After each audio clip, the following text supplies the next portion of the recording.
So we're just going to quickly audit one of the students' Google Ads campaigns. He's just put it live for a client for a trial. So we want to make sure everything's set up correctly so that we can get the guys some leads, and then after 2 weeks, hopefully send them a couple of leads and get them on a retainer. So let's have a look see. So first up, we're doing concrete. What I'm going to do is jump into campaign settings.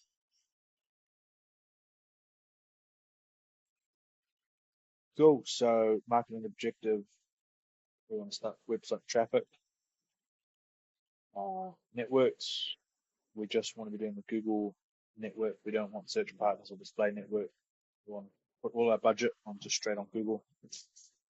Location, first we'll check the location options. We want to make sure where people are in or regularly in the location, not interest based. That'll pull up people outside of the radius that are looking for the area. We don't want that. We want to keep it just people who are local. It's got 20 miles around the main area. That's usually a good amount. Just check with your concrete or your client how far out they want to travel. If you're in a city, you might want to keep it a bit tighter. Whereas if it's a small town, you want to go a bit bigger to capture any lingering people around, like in the farms or in the remote areas.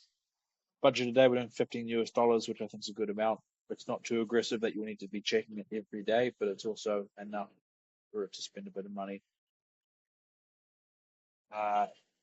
We've got maximized clicks as a bid strategy, so that's good. The cost per bid click limit is $5 that is set. Generally, what you want to do is use Google Keyword Planner, type in the main keyword. In this case, would be concrete contractor Portland, and you want to add about 20% on top of what you see in Google. So if the average CPC is about $5 in Google Keyword Planner, you want to do about 6 to 7. We want to be quite aggressive with the bids so that we make sure we get to the top. Otherwise, we're not going to get any leads. Cool. So next, we're going to look at the ad. Must want to make sure that our guy has filled out all of the ad copies, which is the case. So let's click edit.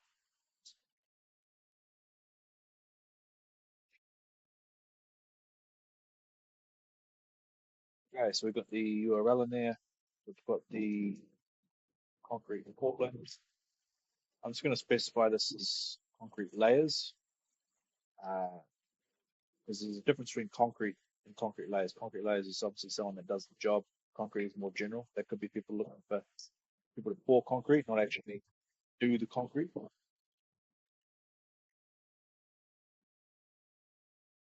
Okay, so we've got 3 ad copies.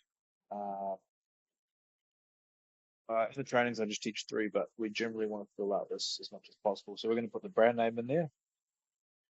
This is if you're doing it for a client, not doing lead generation. So if you're doing it rank and rent style, then we don't want the brand name. If you are doing it for a client, then brand name. We want to put, registered concrete layers.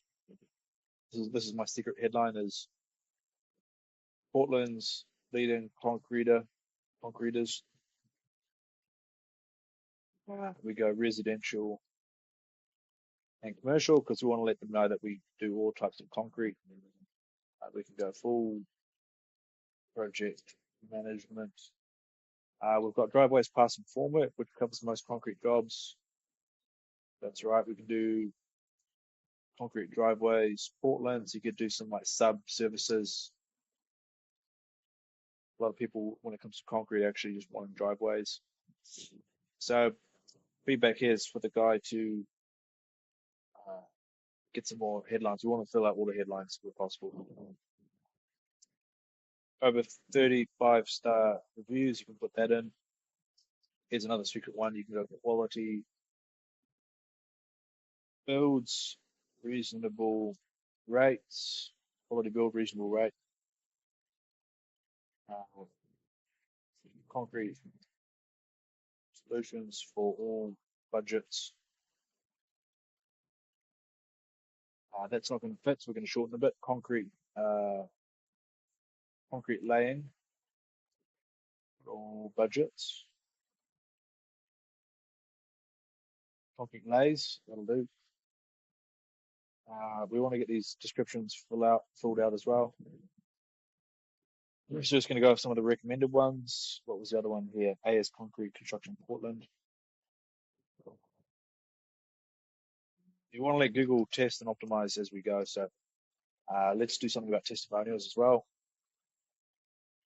Uh, testimonial. So our leading Portland concrete company has over 35-star reviews. Get a quote now. Business name's got that in. Logo, here's the logo in there, so we'll grab that. We want to fill out all of these extensions if possible. Concrete contractor Portland, so I'll see if I can quickly grab the logo.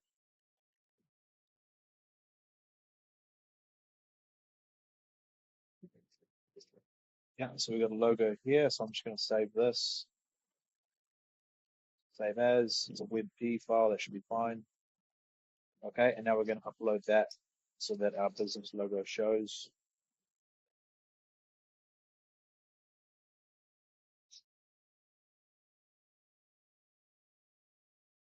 Image is a WebP file, so we want a JPEG or a PNG, so we're going to go WebP to PNG converter.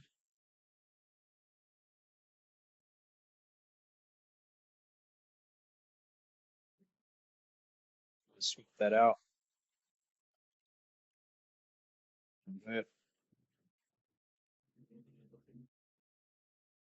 Download. It's pretty low res logo, so hopefully it works, but let's see how we go. Okay, we're going to go upload the business logo into Google Ads.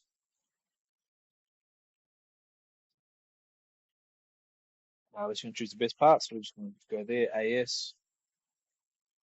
That's done. He's put in some site links, which is good. We've got a promotion extension for a free quote. That's good. We've got the phone number. That's good. Call outs. It's got that. Call outs are all about, your points of difference or attributes like, communication, good quotes, licensed builders.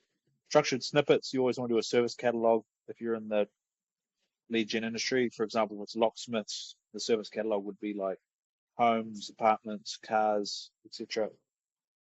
Okay, cool. I'm just going to save the ad. Okay, next we're going to be looking at the search keywords. Concrete contractor, specialist, concrete driveways, Portland. So keywords, we want to be very careful. So we want to make sure that we're only targeting keywords where people are ready to get concrete work done or ready to hire a contractor. So we don't have concrete. We've got concrete driveways, concrete company. That's really good. Concrete Portland. That obviously shows people looking for local concrete. We don't want, concrete costs. We don't want concrete ideas. We don't want concrete on Pinterest. So make sure you're only doing high intent keywords. As we can see, concrete contractors shown up 7 times. So far, so good. Negative keywords. Let's check those. Has got DIY, free, painting, regulations. That's not a bad start. What I'd be doing is adding all the different states around Portland. So for me, based in New Zealand, I've got a list here of my Google Ads negatives by city. So if I'm doing a campaign in city A, I'm going to be putting city B, C, D, E, F, G as negatives because we only want our ads to show up people who are looking for people in our area. So you can save down one of these depending on what country you're in. And the thing is, as you go, as the campaign gets started, what we will do is go into the search terms report here, and anything that looks off, we're going to add. So already we can see Sacramento concrete, which I believe is a different state. So in this case, every day or every couple of days, we want to go through and select the keywords that are irrelevant, and we can add them to the campaign. So we don't want to show up for Sacramento concrete anymore. Concrete driveways with pebbles, that's more of an idea. What you can do is check So, hey, is keyword something we want to show? And we can just check with Google what it is showing as what people want. Because Google's going to show people the best results. As we can see, it's a whole bunch of images. So that's not something we want. We want stuff like concrete driveway, Portland. If we see local businesses showing up number one, then we know we're doing it correctly. If we see the map, we know that Google thinks people want a local provider, so we want to keep this keyword. But let's remove pebbles. So to the campaign, we're going to remove concrete driveway with pebbles as a negative keyword. So we're not going to show up anymore for that. The student's going to check if these are local keywords that we want or not. If not, he's going to remove them. But every couple of days, you want to go through the search report and start removing what is not relevant. So overall, the campaign's set up quite well. The last thing and the most important thing is going to be the landing page that we're sending people to. So we've got the phone number at the top. That's good. We've got some testimonials here. We've got the quote form, which is good. Phone number again. These images are a little bit stocky, but not too bad. He's got the reviews at the top, which is awesome. Great job. Now let's just give it a quick check on mobile, which is the most important way to be looking at your landing pages. Cool, this is looking good. Great job. There's a bit of a gap here. We want to remove that. And reviews are very important. We want to make sure that these are taking up a lot of real estate. People are ready to choose a provider, so if we can get these reviews up, it's going to be very helpful. So what we need to do is show at least 3 rather than having to scroll this. We want this to be front and center, not hard to find. Cool, then we've got a full service list. We do driveways, foundations, patios, paths. This is looking awesome. We've got a Why Choose Us section. Got some FAQs. We need to add a little drop down so people know they can click it. We've got another quote form. That's great. And we've got the Google Map link as well, where those reviews show us. This is great. Great job. Overall, this is good. Just watching. If you have any questions, drop